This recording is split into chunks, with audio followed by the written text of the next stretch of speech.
2025-жылдын 27 февралында Рим шаарынын атактуу Париоли районунда жайгашкан Вилла Грациоли паркында дүйнөгө белгилүү кыргыз жазуучусу Чыңгыз Айтматовго арналган эстеликтин салтанаттуу ачылышы болуп өттү.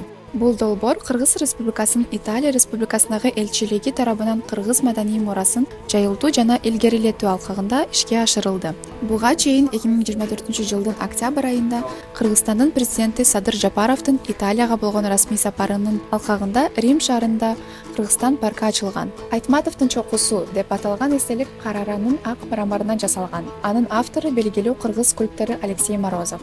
Анын эмгектери эл аралык деңгээлде кеңири таанылган. Өзүнүн чыгармачылыгында ал кыргыз жазуучусунун философиялык тереңдиги жана адамзаттын тагдыры тууралуу ойлорун чагылдырган.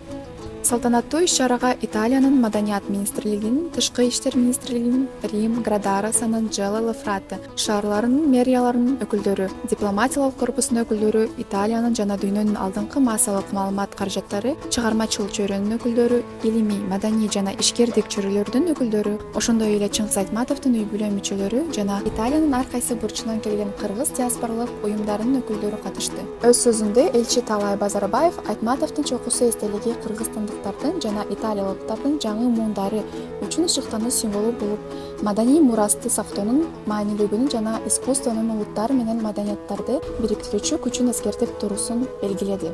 Дүйнөгө белгилүү Боргезе галереясынын искусство таануучусу жана 2026-жылы өтө турган Венеция биеннале искусство көргөзмөсүндө Кыргызстандын улуттук павильонунун куратору боло турган Леарди эстеликтин көркөм баалуулугун жана маанисин жогору баалап, анын Чыңгыз Айтматовдун жана анын адабий мурасынын эл аралык деңгээлде таанышылуундагы ролун белгиледи.